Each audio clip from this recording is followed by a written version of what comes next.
जैसे अगर आपका शादी आपके ही कास्ट में हो रहा है तो स्वपरागण, और अगर आप भाग कर रहे हैं तो परपरागण। ठीक है, देख रहे हैं कितना लोचा है। तो स्वपरागण में कोई झंझट नहीं है क्योंकि इसमें माता पिता की सहमति होती है। ठीक है, ज़्यादा दिमाग नहीं लगाना होता है। ठीक है, और परपरागण में बड़ी टेंशन होता है।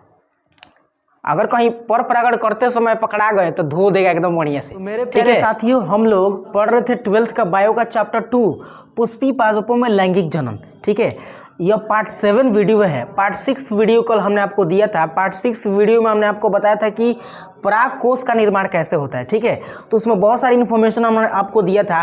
उस वीडियो को आप देख लीजिएगा अगर नहीं देखे हैं तो, नहीं तो समझ में आएगा नहीं। ठीक है, फिलहाल इस वीडियो में हम लोग पढ़ेंगे परागण के बारे में, पॉलिनेशन के बारे में।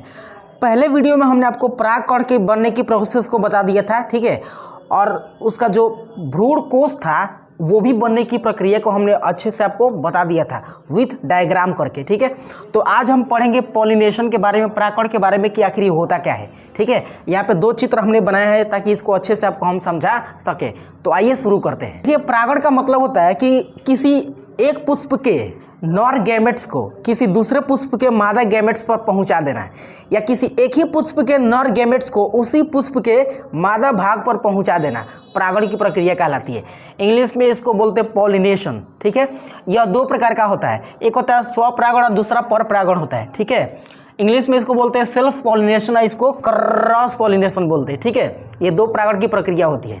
आइए आपको इस समझाने की कोशिश करते हैं। हमने कुछ चित्र बनाया हुआ है, जैसे ये दोनों के दोनों पुष्प क्या है, द्विलिंगी है, क्योंकि ये मादा भाग है और ये क्या है, नर भाग है। इसमें भी ये मादा भाग है और ये क्या है, नर भाग है। दोनों द्विलिंगी पुष्प है। हम करें कि यही एक पुष्प है, तो इसके अंदर क्या बनते हैं, परागकण बनते हैं। इन जितने भी यहाँ पे ये दिख रहा है गोल गोल बंडोल बंडोल, वो सब क्या, उसके अंदर परागकण बनते हैं। उसको एंथर बोलते हैं या परागकोश बोलते हैं। इसका मतलब कि परागकण परागकोश के अंदर बनते हैं। ठीक है, ये आपको पता होना चाहिए, हमने बताया भी था पहले। तो अगर इसका परागकण अगर इसी के वर्तिकाग्र पर आया, यानी एक ही पुष्प है, ये सिंगल सा द्विलिंगी पुष्प है, इसका परागकण अगर इसी पुष्प के वर्तिकाग्र पर आया तो ये होगा स्वपरागण। क्या होगा, स्वपरागण। अगर ये नहीं समझ में आया तो आइए एग्जाम्पल से समझाते हैं। मान लीजिए कि आपने अपने मूड़ी में से जुई निकाला, जुई माने क्या होता है, ढील, और निकालने के बाद देखा उसको अच्छे से है और फिर उसी में डाल दिया, तो ये क्या होगा, स्वपरागण। क्या होगा, ये स्वपरागण होगा ये। ठीक है, और अपने मूड़ी के अंदर से जुई निकाला ढील किसी अदर व्यक्ति के या किसी अदर आदमी के मूड़ी में डाल दिया केस में, तो ये हो जाएगा परपरागण, क्योंकि आपके अंदर जो आपके सिर के ऊपर जो ढील थी ना, वो आपके जात की थी। ठीक है, और दूसरे पर गई तो ये परपरागण हो जाएगा। तो ऐसे ही तो इसमें हो रहा है, इसके अंदर से निकला परागकण इसके वर्तिकाग्र पर चल गया तो स्वपरागण। अगर इसका परागकण इसके वर्तिकाग्र पर गया तो परपरागण होगा। और भी एग्जाम्पल्स है, जैसे अगर आपका शादी आपके ही कास्ट में हो रहा है तो स्वपरागण, और अगर आप भाग कर रहे हैं तो परपरागण। ठीक है, देख रहे हैं कितना लोचा है। तो स्वपरागण में कोई झंझट नहीं है क्योंकि इसमें माता पिता की सहमति होती है। ठीक है, ज़्यादा दिमाग नहीं लगाना होता है। ठीक है, और परपरागण में बड़ी टेंशन होता है। अगर कहीं परपरागण करते समय पकड़ा गए तो धो देगा एकदम बढ़िया से। ठीक है, तो ये था कुछ एग्जाम्पल स्वपरागण और परपरागण का। ऐसे ही काम इसके अंदर भी होगा। ठीक है, हमने कहा कि इसका परागकण अगर दूसरे के वर्तिकाग्र पर गया तो ये क्या होगा, परपरागण होगा।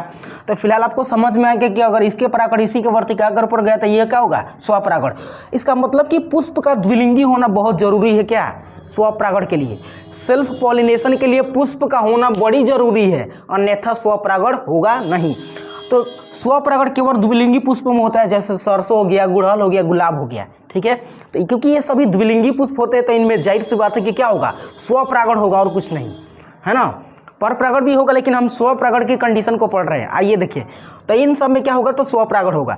अब स्वपरागण के लिए कुछ अनुकूल परिस्थितियां होंगी, यानी कुछ ऐसे कंडीशन होंगे कि उन्हीं कारण की वजह से ही स्वपरागण होगा डेफिनेटली।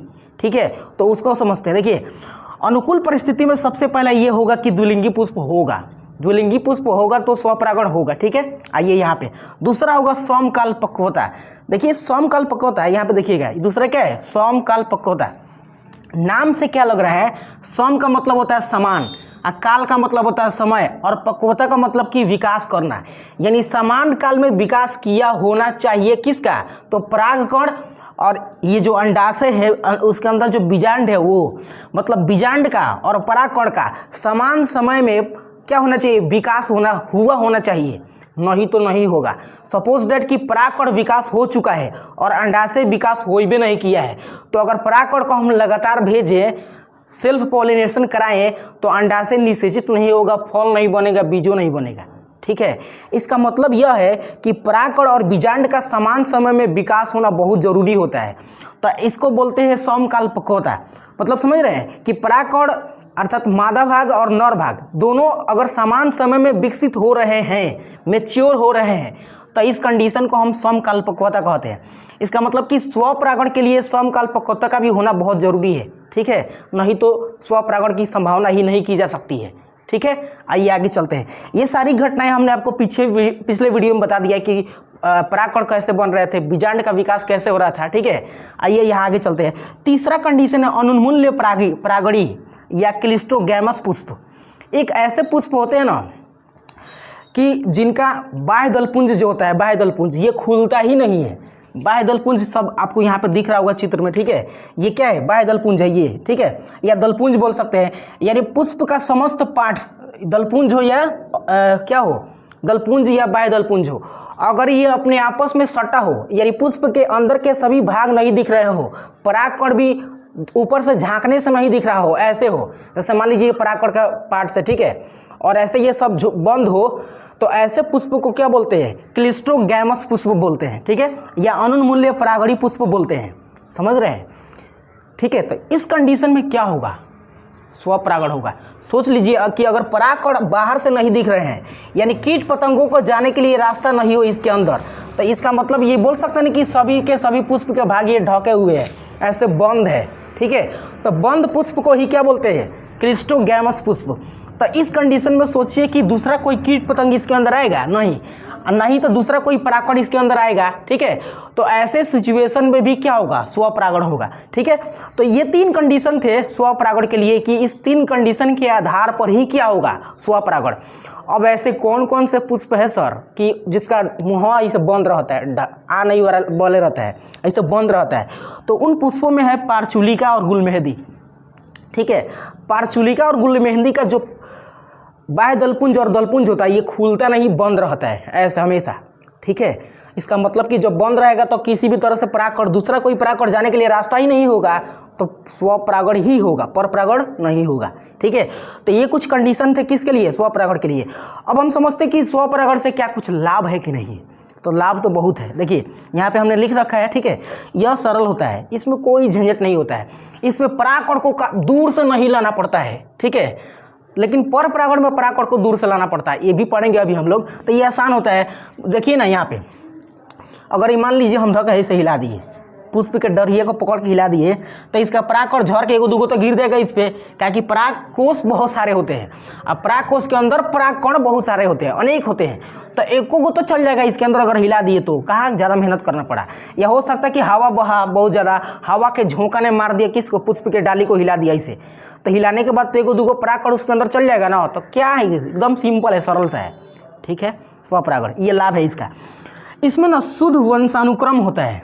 शुद्ध का मतलब क्या होता है कि इस देखिए अगर इन दोनों में निषेचन हुआ, ठीक है, यानी पॉलिनेशन हुआ, तो हर बार बीज इसी के बनेंगे, एक ही जैसे बीज बनेंगे सबके सब, यानी इनके अंदर जो जेनेटिक्स गुण है ना, जो जेनेटिक्स गुण है, वंशानुक्रम का जो लक्षण है वो सेम रहेगा, हर पीढ़ी में सेम जाएगा।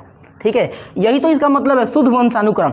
मान लीजिए किसी अदर पुष्प का परागकण इस पुष्प में आ गया, तो ये तो अशुद्ध न हो जाएगा, क्या हो जाएगा, अशुद्ध हो जाएगा। परंतु अगर उसी पुष्प के वर्तिकाग्र पर उसी का परागकण गया, ठीक है, तो ये तो शुद्ध है। तो यही लिखे कि यह शुद्ध वंशानुक्रम को क्या करता है, फॉलो करता है। ये उसके लाभ थे। एक और चीज़ है कि परागकण व्यर्थ नहीं होते हैं, मतलब समझ रहे हैं। देखिए इनमें ना परागकण की काफ़ी संख्या कम होती है। स्वपरागण करने वाले जो पुष्प होते हैं उनमें परागकण की संख्या क्या होती है, कम बनती है, क्योंकि परागकण को दूर थोड़े ले जाना होता है। दूर ले जाने के लिए परागकण की संख्या ज़्यादा होना जरूरी है। अन्यथा अगर देखिएगा, सोचिएगा, तो परागकण अगर संख्या में अधिक रहे तो दूर ले जाएंगे तो एक दो गिर जाएगा, सब गिर जाएगा, दो चार गो तो बच जाएगा ना। लेकिन जिसमें स्वपरागण हो रहा है उसमें वर्तिका और परागकोश ये दोनों तो पासे में है, आराम से इसमें चल जाएगा।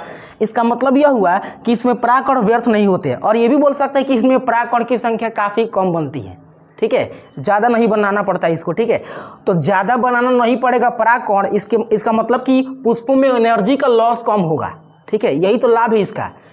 पुष्पों को अपनी एनर्जी को कम खर्च करना पड़ेगा अगर परागकण की संख्या ज़्यादा नहीं बनाना पड़े तो, ठीक है। तो ये लाभ है इसमें। एक चीज़ और है कि इसमें मकरंद ग्रंथि की आवश्यकता नहीं होती। अब कहिएगा सर जी मकरंद ग्रंथि क्या है, ये क्या बोला है? तो मकरंद ग्रंथि का मतलब कि मकरंद ग्रंथि, ठीक है, एक ऐसी ग्रंथि है जिससे पराग रस निकलता है। क्या निकलता है? पराग रस। और उसी पराग रस को कीट पतंगे चूसते हैं, अपने भोजन के रूप में इस्तेमाल करते हैं, ठीक है। तो इसका मतलब कि जिनमें पराग मकरंद होगा, मकरंद ग्रंथि होगा, उनमें पराग रस बनेगा और उनमें कीट पतंगे आएंगे। लेकिन सोचिए इसमें क्या जरूरी है हमको मकरंद ग्रंथि रखने की, ठीक है। मकरंद ग्रंथि का कोई ज़रूरत नहीं है, बस मेरे। तो इसमें मकरंद ग्रंथि का कोई लोचा नहीं होता, जबकि पर परागण में मकरंद ग्रंथि का होना जरूरी है, क्योंकि उसमें कीट पतंगे तभी जाएंगे जब मकरंद ग्रंथि होगा, जब उनको पराग रस मिलेगा, भोजन मिलेगा, तभी जाएंगे। तो यूँ बोल सकते हैं कि हम स्वपरागण जिन पुष्पों में होता है उनमें मकरंद ग्रंथि का कोई योगदान नहीं होता। ज़्यादातर हो भी सकता है, नहीं भी होगा तो चलेगा, क्या कि देख रहे हैं सब लगई हैं, ठीक है। तो ये चीज़ था उसका लाभ। अब इसकी कुछ हानि भी है। हानि तो यूँ ज़्यादा नहीं है, लेकिन हानि तो है, ठीक है। देखिए हानि क्या है कि पादपों में विभिन्नता उत्पन्न नहीं होता है, पादपों में विभिन्नता उत्पन्न नहीं होगा, ठीक है। यानी जो लक्षण सेम था ना वही के वही लक्षण रह जाएगा। अगर लक्षण उसके अंदर कुछ ऐसे है कि बीज काफ़ी एकदम पचकल ढचकल बन रहा है, बीज काफ़ी सिकुड़ा सा बन रहा है, तो हर बार उस पीढ़ी से जो भी बीज बनेगा वो सब सिकुड़ा ही बनेगा, विभिन्नता ही उत्पन्न नहीं आएगा, सेम लक्षण ट्रांसफर होगा, ठीक है। तो हम बोल सकते हैं कि पादपों में विभिन्नता उत्पन्न नहीं होगा। और हम चाहते हैं कि मान लीजिए अगर पुष्प का बीज ही छोटा छोटा बन रहा है तो वो तो हो सकता है कि अंकुरित भी नहीं होगा, गड़बड़ हो जाएगा। तो ये हानि हो रहा है कि नहीं हो रहा है? हानि हो रहा है, ठीक है। ये चीज़ था। दूसरा इसका कि बीज हल्के और क्या होते हैं? कम होते हैं। यानी स्वपरागण जिन पुष्पों में होता है उनमें बीज कम बनते हैं, ठीक है, और वो काफ़ी हल्के होते हैं। क्या होते हैं? काफ़ी हल्के होते हैं। जैसे सरसों का बीज देखिए कितना हल्का है, तोड़ा हो गया है ना, ये काफ़ी हल्के होते हैं। अच्छा था, आपको समझ में आया कि नहीं आया कमेंट सेक्शन में ज़रूर रिप्लाई दीजिएगा। तो पार्ट 7 वीडियो के बाद पार्ट 8 वीडियो में आपको हम बताएंगे पर परागण की सारी जो कहानी है वो बताएंगे, ठीक है। और साथ ही साथ कुछ और भी टॉपिक्स है इस चैप्टर के, ठीक है, उसको भी बताने का पूरा प्रयास करेंगे। तो आप तक अंत तक हमारे साथ बने रहिएगा, तभी आपको टोटली समझ में आएगा, ठीक है। तो मिलते हैं अगले वीडियो में, तब तक के लिए बाय बाय।